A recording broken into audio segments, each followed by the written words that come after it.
Lo que nadie te está diciendo con claridad es esto: el sistema que ha dominado el mundo durante 80 años está crujiendo en tiempo real y tú lo estás pagando en la gasolinera, en el supermercado, en tu cheque de nómina. No es un accidente, no es mala suerte, es la consecuencia lógica, inevitable, de un modelo de poder que se construyó sobre la fuerza, que se mantuvo con amenazas y que ahora está enfrentando algo que ningún portaaviones puede resolver: la resistencia colectiva de naciones que ya no quieren jugar con las reglas de Washington. Estamos viviendo uno de esos momentos que los historiadores van a estudiar durante siglos. Estamos en el umbral del fin de la hegemonía unipolar estadounidense y la estrategia de guerra de Rusia e Irán es exactamente el catalizador que está acelerando ese colapso. Siéntate, respira, porque lo que vamos a analizar hoy no es teoría de conspiración, no es propaganda de ningún gobierno, es la realidad geopolítica más cruda y documentada del siglo XXI.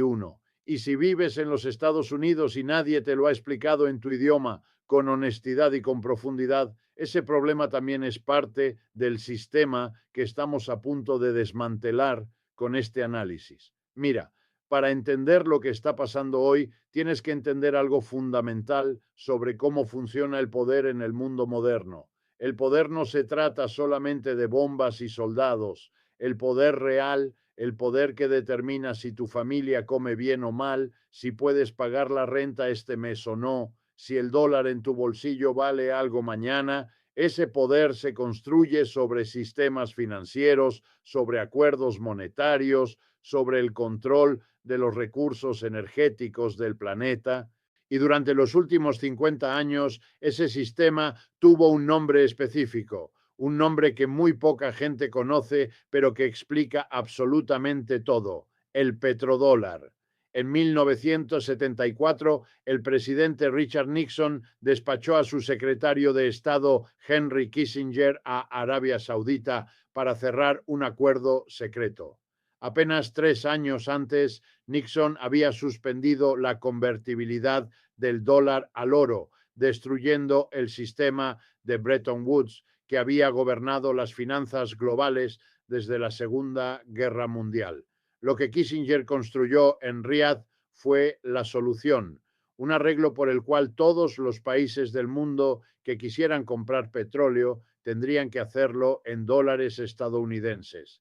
La existencia de ese acuerdo secreto, esa arquitectura invisible del poder mundial, ni siquiera se confirmó públicamente hasta el año 2016, cuando Bloomberg News presentó una solicitud de información bajo la Ley de Libertad de Información con los archivos nacionales. 50 años de hegemonía construida sobre un papel firmado en secreto. Eso es lo que está colapsando ahora mismo, porque aquí está la pregunta que debes hacerte: ¿por qué importa tanto ese acuerdo? ¿Por qué un convenio sobre cómo se paga el petróleo puede determinar el destino de imperios? La respuesta es extraordinariamente simple cuando la ves con claridad. Si todos los países del mundo necesitan dólares para comprar energía, entonces todos los países del mundo tienen que acumular reservas de dólares. Y si todos acumulan dólares, esos dólares tienen que ir a algún lado. ¿A dónde van? A los bonos del Tesoro de los Estados Unidos. Este sistema le permite a América imprimir dinero de manera casi ilimitada, mientras que otros países trabajan para obtenerlo. Financia el ejército, financia el estado de bienestar, financia el gasto deficitario. El petrodólar es más importante para la hegemonía estadounidense que todos sus portaaviones juntos. Ese es el secreto que no te cuentan en las noticias de las 7 de la tarde. El verdadero arma de los Estados Unidos no es nuclear, es financiera. Y ahora ese sistema, ese edificio construido durante 5 décadas sobre acuerdos secretos y amenazas veladas, está temblando como nunca antes. En la última semana de marzo de 2026, Los cimientos del comercio petrolero, denominado en dólares, se están fracturando bajo una presión simultánea desde múltiples frentes. Las refinerías indias están liquidando sus compras de crudo ruso en yuanes chinos y dirhams de los Emiratos Árabes Unidos, saltándose completamente el dólar estadounidense. Irán está cobrando peajes denominados en yuanes a los buques que pasan por el estrecho de Hormuz, el punto de paso a través del cual fluye aproximadamente el 20% del suministro mundial de petróleo. Piensa en eso un momento. El país que durante décadas fue el guardián armado de ese estrecho estratégico, que durante décadas garantizó la circulación del petróleo y por ende la supervivencia del petrodólar, ese país ahora está usando ese mismo estrecho como palanca para destruir el sistema que lo amenaza. Eso es genialidad estratégica, lo quieras ver como quieras verlo. Pero para entender plenamente el momento actual, tenemos que hablar de lo que ocurrió el 28 de febrero de 2026. Estados Unidos e Israel lanzaron una guerra con ataques aéreos sorpresa sobre instalaciones y ciudades de todo Irán, matando al líder supremo Ali Khamenei y a varios otros funcionarios iraníes. Eso es un hecho verificado. Eso sucedió. Y la respuesta de Irán no fue la rendición que Washington esperaba. La respuesta fue una demostración de que la guerra asimétrica en el siglo XXI puede doblegar incluso al poder militar más grande del planeta. Las fuerzas estadounidenses sufrieron bajas significativas, con al menos 7 soldados muertos y alrededor de 140 heridos en ataques contra bases en Bahrein, Kuwait, Irak, Arabia Saudita y los Emiratos Árabes Unidos. Los daños a activos militares fueron extensos. 3 cazas F-15E perdidos sobre Kuwait, al menos 5 aviones de reabastecimiento atacados en bases aéreas sauditas, daños por misiles y drones en el cuartel general de la Quinta Flota en Bahrein, e incluso sistemas de defensa antimisiles THAAD destruidos en la región. Los sistemas THAAD, el símbolo de la supremacía tecnológica militar estadounidense, destruidos. Eso no es algo que aparece destacado en CNN, pero sucedió. Y aquí es donde la estrategia de Rusia entra en juego de manera absolutamente crucial, porque Rusia no está mirando esto desde afuera como un espectador neutral. Rusia es un participante activo en este reordenamiento global. Funcionarios estadounidenses afirman que Rusia está proporcionando a Irán imágenes satelitales e inteligencia sobre las posiciones de buques de guerra y aeronaves estadounidenses en la región. El canciller iraní Araghchi no negó esto, declarando en una entrevista televisada que la cooperación militar con Rusia y China continúa. Eso es devastador si lo piensas desde la perspectiva del poder estadounidense. Tus adversarios no solo se están coordinando diplomáticamente, se están compartiendo inteligencia militar en tiempo real para neutralizar tu ventaja táctica. Eso cambia completamente la ecuación de la guerra moderna. Y la razón por la que Rusia está tan profundamente comprometida con la supervivencia del poder iraní va mucho más allá de la amistad o la ideología. Hay una lógica económica y geopolítica extraordinariamente poderosa detrás. La economía rusa, golpeada por las sanciones occidentales y los inmensos costos de la guerra en Ucrania, enfrentaba un 2026 precario. Rusia construyó su presupuesto federal sobre supuestos de un precio del petróleo de aproximadamente $60 el barril. En cambio, el estallido de la guerra en el Golfo envió el crudo Brent disparándose hacia los $120 el barril. Esta inesperada bonanza ha rescatado el presupuesto de guerra ruso, proporcionándole al Kremlin el capital necesario para sostener sus operaciones militares en Europa. Ahí está la conexión que los medios de comunicación corporativos americanos raramente te presentan con tanta claridad. La guerra en Irán está financiando la guerra en Ucrania. Son vasos comunicantes del mismo sistema de confrontación con el poder estadounidense y la OTAN. Pero la profundidad de la alianza Rusia-China-Irán va todavía más lejos, y esto es algo que necesitas comprender porque define el mundo en el que tus hijos van a vivir. A finales de 2025 y principios de 2026, Irán intensificó su política de mirar al este, finalizando un tratado de asociación estratégica integral de 20 años con Rusia y acelerando un programa de cooperación de 25 años con China. 20 años, 25 años. Estos no son acuerdos oportunistas de conveniencia temporal. Estas son alianzas estructurales diseñadas para sobrevivir décadas, para crear una arquitectura económica y de seguridad alternativa que no dependa de Washington ni del dólar. Rusia y China han actuado crecientemente como los ojos de Irán, proporcionando activos estratégicos de alta tecnología que van desde la vigilancia orbital hasta la guía avanzada de misiles. Esta cooperación se aceleró significativamente después de las escaladas regionales de 2025. Ahora bien, alguien podría preguntarse, ¿pero no es esto simplemente una alianza de conveniencia entre regímenes autoritarios? ¿No está la democracia americana defendiendo el orden internacional? Esa es exactamente la narrativa que quieren que aceptes sin cuestionarla, pero los hechos sobre el terreno cuentan una historia muy diferente. El ataque fue lanzado aparentemente sin autorización formal del Congreso de los Estados Unidos y sin aprobación del Consejo de Seguridad de las Naciones Unidas.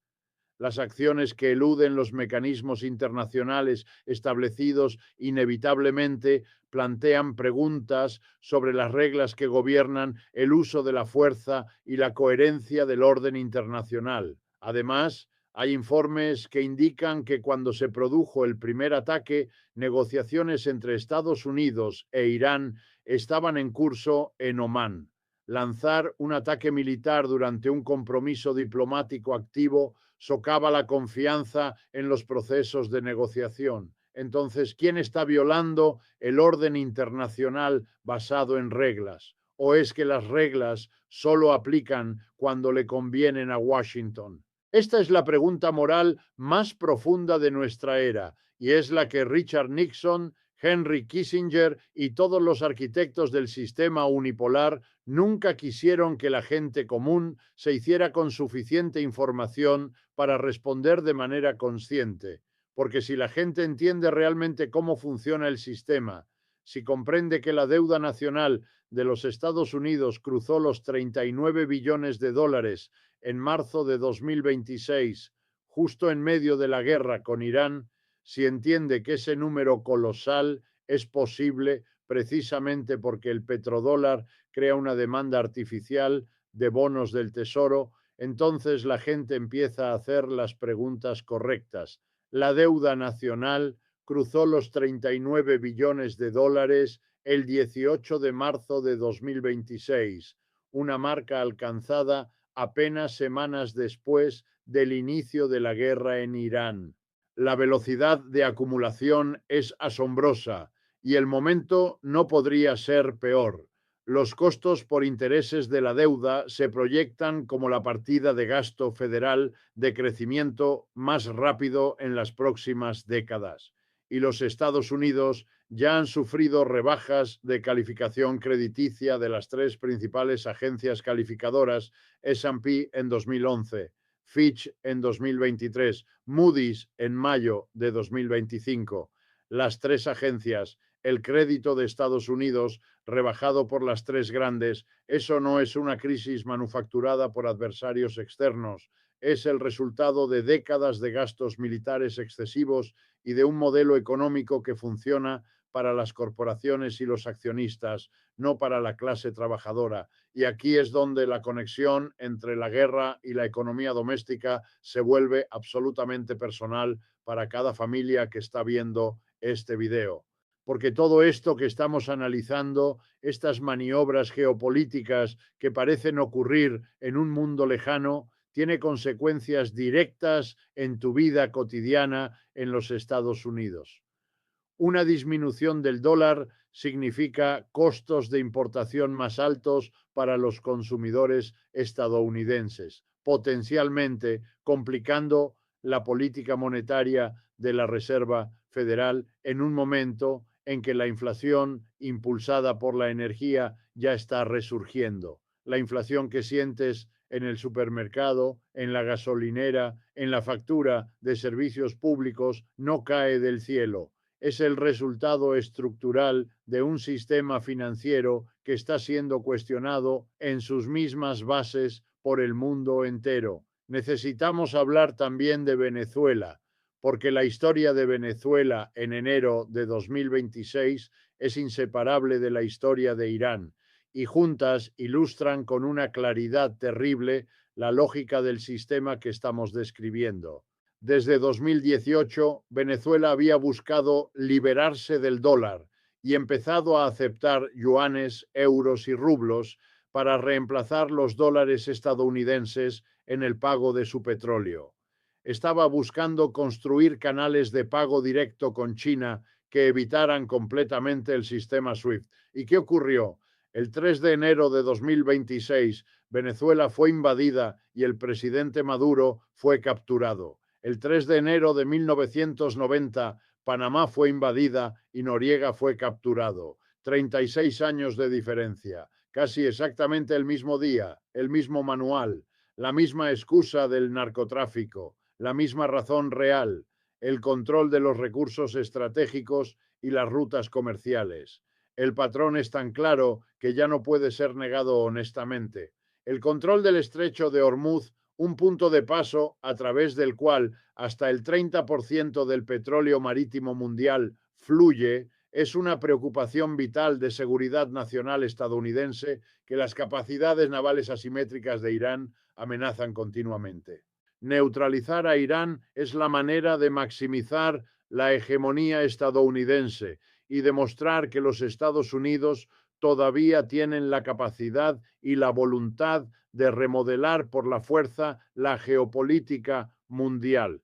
Eso no lo escribió ningún teórico de conspiraciones. Eso está documentado en análisis geopolíticos serios que examinen la lógica estructural del conflicto. Y aquí está la parte que más me preocupa, la parte que creo que más te tiene que preocupar a ti como persona que vive en este país y que paga impuestos y que tiene familia y que tiene un futuro que construir. El problema no es simplemente que Estados Unidos esté equivocado en esta o aquella política exterior específica. El problema es sistémico.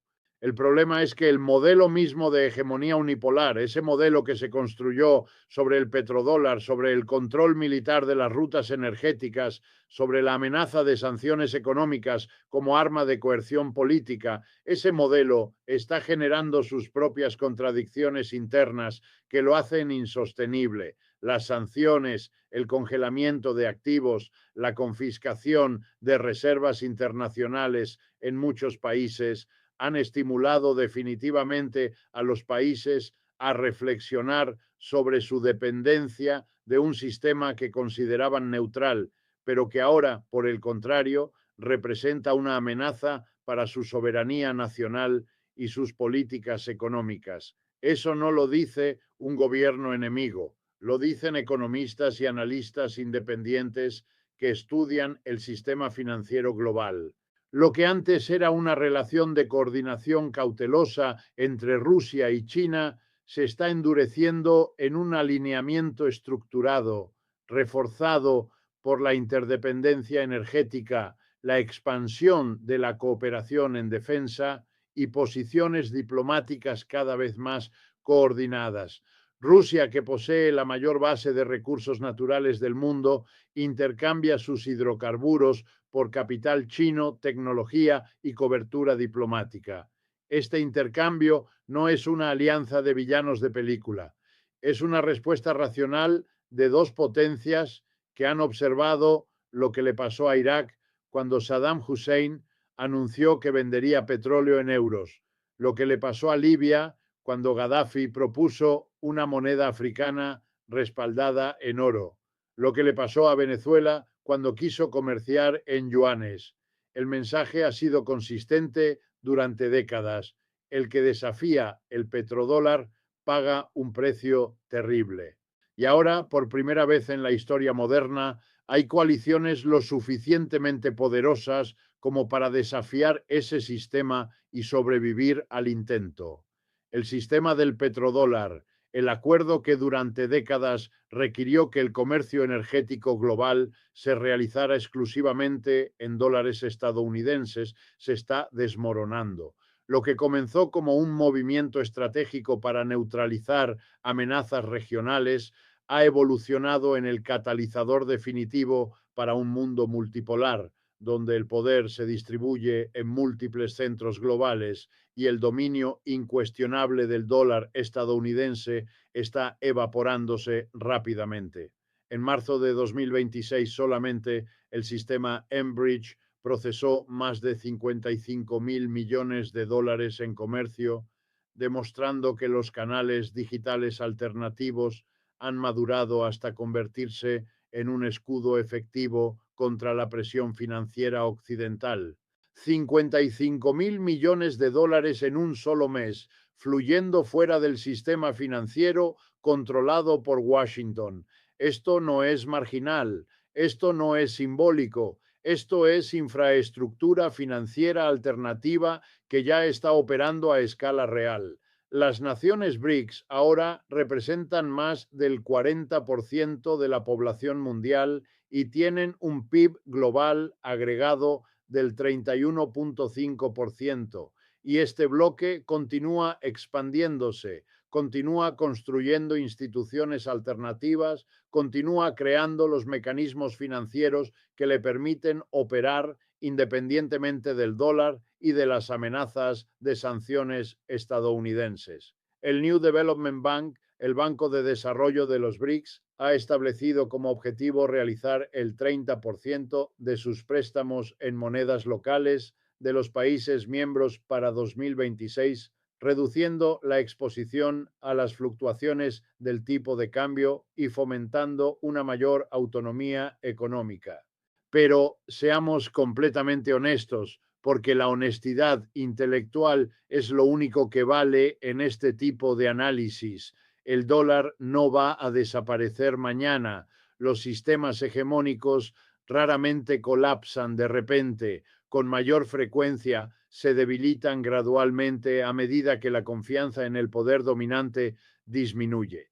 La transición de la libra esterlina desde moneda de reserva mundial hasta un papel secundario tomó aproximadamente 30 años, desde la década de 1920 hasta la de 1950. Lo que estamos presenciando no es un colapso instantáneo, es una erosión acelerada, y esa distinción importa porque significa que el daño se distribuirá a lo largo del tiempo, afectando a millones de familias trabajadoras antes de que la clase política y los medios corporativos admitan públicamente lo que está ocurriendo. Y mientras eso sucede, mientras ese proceso de erosión avanza, ¿qué está haciendo la clase dominante estadounidense?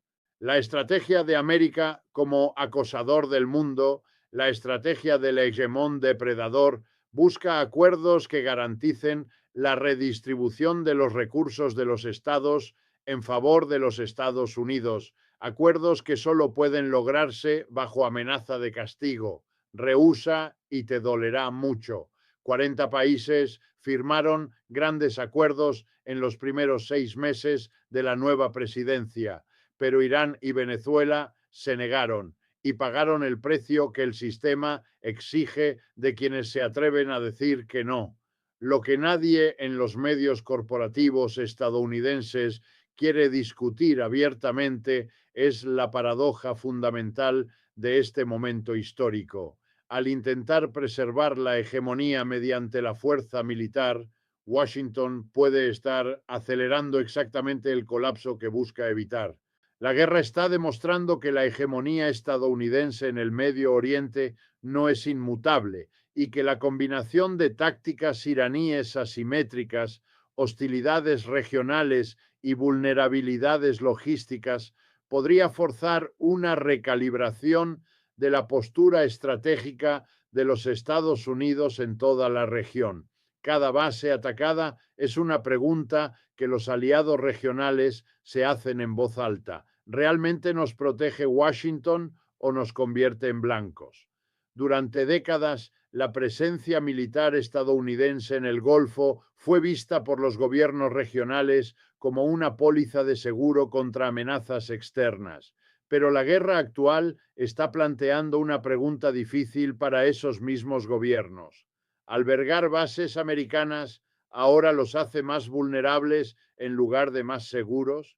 Y esa pregunta, esa duda que está creciendo en las capitales del Golfo, en Nueva Delhi, en Ankara, en Brasilia, en Yakarta, es el síntoma más claro de que el sistema está cambiando.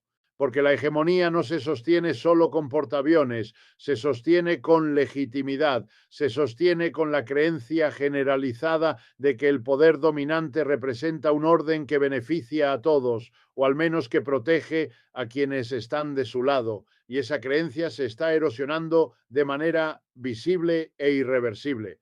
Para Moscú, Irán no es simplemente un socio regional, sino parte de un grupo más amplio de estados opuestos a la hegemonía occidental, con los cuales Rusia busca configurar un orden internacional alternativo. Esa es la visión del mundo que Putin ha articulado consistentemente desde que describió el colapso de la Unión Soviética como la mayor catástrofe geopolítica del siglo XX. Y aunque uno puede tener toda clase de objeciones morales y políticas al Kremlin, lo que no puede hacer honestamente es negar que esa visión multipolar tiene un eco genuino en la mayoría del mundo no occidental.